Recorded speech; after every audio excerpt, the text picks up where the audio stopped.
Hey everyone, welcome back to another video. So today I'm doing a little bit of a different video. It's a Q&A on basically what it's like to work in the fashion industry. So let's get started. Sorry if I'm constantly like looking at my screen or like moving things around. It's just that I'm filming on my phone and I also have the questions written on my phone. So the first question is, what is my job? As you guys know, the fashion industry is huge and there are a lot of different job titles, job descriptions in fashion. So I am a fashion buyer. And some people who don't know what a fashion buyer is, we basically purchase and choose the collections that are going to be sold somewhere else. I work in the fashion area of a department store. I look at showrooms and line sheets, which are basically like these catalogs that they send you with like the designs and the pictures and the colors and swatches and things like that. And I kind of put together a collection to be sold at the store, which is really, well, I really like it. I think it's cool. Okay, so the next question is, what are the types of buyers? So there are buyers that work internally in the brand. So for example, I work for a department store, like a retailer, and we purchase from a brand and they sell us the clothes and we sell them at our retail store. But there are brands that have buyers in their brand.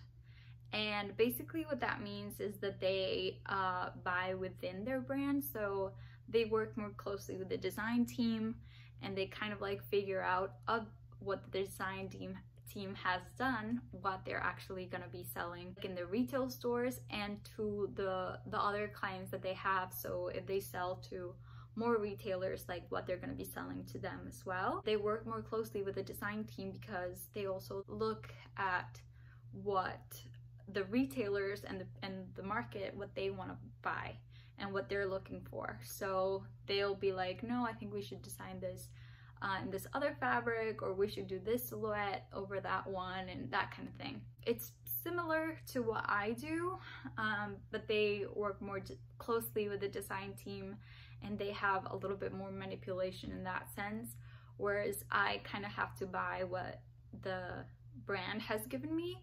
I can also ask the brand like, oh, I would like it to be this or that way, but it's a lot more limited than the people that work in the brand, if that makes sense. Another question is, how long have I worked in the fashion industry? So as a buyer, I've been working for 2 years now, but I have worked before in other areas of the fashion industry, I guess you could say. I worked as in sales in different stores part-time while I was going to school. You're still part of, you know, the fashion chain and the fashion industry. It's just kind of like a different approach. There's a lot of areas to fashion and one can kind of like take you to the other and teach you different things. So another question is, does it resemble The Devil Wears Prada, which is a super popular movie. I love that movie. And the answer is, depends on where you work in. The environment is different depending on the culture of the company that you work for. The place where I work in is really not like that. Well, I don't know, you guys. It depends on your boss as well. In the company that I work in, we kind of get switched around a lot so that we can learn about a lot of different areas. And so like maybe one of your bosses can be like The Devil Wears Prada and another boss can be like really relaxed and really chill. So it really depends. What I will say is that it's a lot of hard work. Sometimes work out of hours. There's also traveling.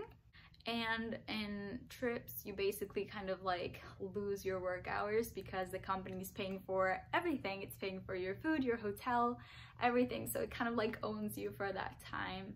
And there's really no work hours in my experience, but it's still really fun. It's not that much like The Devil Wears Prada. If I could compare it to something, I guess it would be like Rachel Green And you know, when she works as an assistant buyer, it's very much like that. You know, we get lectures, really long lectures with trends and stuff like that, and I don't know, like it's more like that to me. Another question kind of similar, it talks about the environment. What's the environment like? Is there like a lot of skinny girls and like eating disorder vibes and stuff like that? Again, I guess it depends where you work in. I haven't really seen like a lot of skinny girls and like eating disorder vibes or anything like that. But maybe if I worked at a company that just specialized in clothes, it probably will be different. Okay, so another very important question. Do I get free clothes? And the answer to that is no. I don't get free clothes. It's also kind of a policy that the company that I work for has.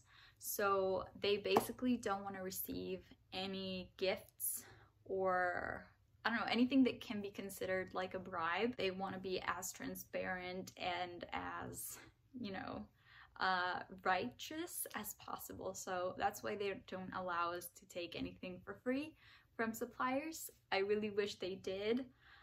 Even if we were just allowed to keep the samples, I think that would be awesome, but we're not allowed, unfortunately.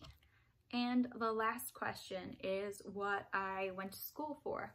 So I know a lot of people, when they're choosing like a career, like at least when I was doing it, which wasn't that long ago, you know, people would say like, oh, if you want to do fashion design, you study fashion design. If you want to do, I don't know, but in fashion, there's a lot of jobs that, at least at the time when I was choosing a major, there was no major, you know, like there wasn't like something you could study to be like a creative director. It's like, no, you just kind of like get to that with certain experience and with certain knowledge, you know. Buying was kind of like similar, which by the way, at the time I didn't know I wanted to be a buyer. I actually wanted to be a designer, and I still really enjoy designing, but that's a whole other thing. I was kind of like really torn on what to study, and I actually ended up going to school for finance after a really tumultuous, long, dropping majors, switching around schools kind of situation, which I can get to if you're interested. If you're interested in that, comment down below. I can get into that if you want. I studied finance and I ended up as a buyer, so I think everyone has kind of like a different journey. In fashion, I think that, you know, there's not specific majors for a lot of different things. So I would just say kind of like go, if you know specifically what you want to do, go for a major that will give you the skills necessary or similar skills to what you need to be good in the field that you're going for. That would be my advice to you. I know now that a lot of schools are coming up with actual majors, like buying majors and creative director majors and stuff like that. From what I've heard, I haven't really seen it myself, but yeah, check it out. There's still a lot of wiggle room because you need all sorts of people in the fashion industry, different eyes, different perspectives and stuff like that. So, you know, if you ended up studying to be a lawyer and you really want to do fashion, don't be discouraged, and you'll figure something out, I'm sure. So comment down below if you have any other questions, comments, and I might do a part 2 for this video if you're interested. So that was all. Thank you so much for watching. I hope this video was helpful and insightful to you guys. Don't forget to like, subscribe. See you in the next one. Bye.